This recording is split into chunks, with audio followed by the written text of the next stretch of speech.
yet. As she does. Go Eve, Tom. Yeah, Tracy. So, short disclaimer, because my mom was upset about not being mentioned in here. So, I don't talk about my parents a lot in here, but they are like super important in my whole faith journey and everything. And what? Who are your parents? Oh, I know that guy. Oh, he's one of our youth leaders. Oh, Oh. it's exactly the same. All right, I'm sorry. So they are a very important part of my journey, but it's not what I focus on in here today. So Perfect. you get the credit you deserve. Are you happy? I am. So yeah, this is kind of weird for me. I've been here for 6 years now. This is the last youth group I'm going to be coming to, I guess, as a student. He's not paying attention. So I found He doesn't know what we're still I'll take a picture. We'll take care of it, Annie. We'll tell him. Alright, yeah. So this is 6th grade Annie. That was the daddy-daughter dance for American Heritage Girls. Oh my I goodness. think that was a cat pumpkin that I made. Wow, you're an artist. Yeah. So it was amazing. It had ears and everything. Oh, yes. It was like a 3D. Anyway, but yeah, so it makes me so uncomfortable to look at these pictures because of how it brings me these feelings of being really scared, because when I was in 6th grade I was being thrown into middle school and I was thrown into youth group also, and it was just really a hard time because it was a lot of change and I was not very comfortable with anything. So I started coming to youth group when I was in 6th grade because my mom worked for the church and we came to church every Sunday, and that was just kind of okay, you go into Sunday school, now you come to youth group. And I was terrified because you come in as a little 6th grader and there's all these loud high schoolers.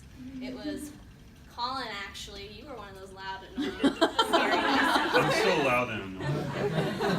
I was terrified of Colin. And Jackson Foltz, another Yes, very Jackson scary. Foltz. He sat on Allie during the Christmas party that year. And John was terrifying. As he is. Because I had never really met him before, and he just comes up to you and shakes your hand and doesn't stop. And then he doesn't stop.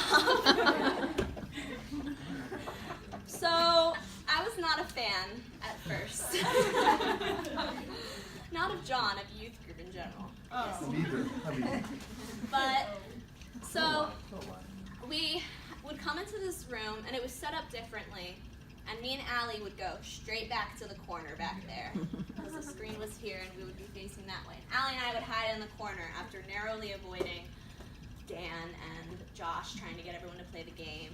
Actually, it might have been that other leader that I called. Yeah! He was also scary. I was scared of all of them. So I enjoyed spending time with Allie here because I had known her forever, and occasionally I would get something out of the talk, but most of the time it went over my head. And I was only going to youth group because I was expected to. So flash forward 3 years to being a freshman in high school. There's Rosie. So there was a split in youth group. So we had the middle schoolers over in there and the high schoolers over here. And I did not like that because a lot of my friends were younger than me. So as a freshman, I was stuck with all the scary high schoolers. And this year, my anxiety was getting really bad, and it was starting to really take over and prevent me from doing things, and it was becoming a strain on my life. And that same year, I gave my first talk. because to the middle schoolers. So I was a freshman talking to the middle schoolers, and it was the worst experience of my life.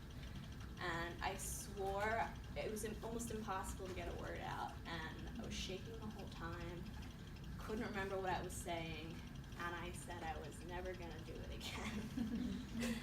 And as soon as I finished, I called my mom and I begged her to take me home, and I didn't want anything to do with any of it anymore. And so I kind of stopped going to youth group for a little while. It wasn't like all together, it was on and off, because I still felt like I was expected to show up.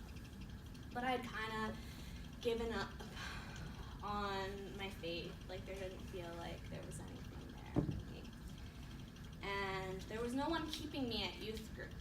I didn't really have the friends that I have now, and there was no one holding me accountable for giving up on God, or even really knowing that I had been going through this, because I wasn't talking about it to anyone. So I almost got confirmed this year, not this year, the year that my freshman year, because I thought I was supposed to. And I realized that God and I definitely had to work out some stuff, and I wasn't ready to come into my own faith quite yet. So I ended up not getting confirmed, but I knew I had to start working through stuff with God. And so that was like a long process, and I went on the spring retreat the following year, and I felt the closest to God I've ever been. And that's a whole separate story, and if you do want me to tell you about that, I would love to, but that's also not what I'm going into today. So I'm going to skip that part, but me and God, I was really close with God, and I felt like I was heading in the right direction. And so while I was starting to get confirmed again and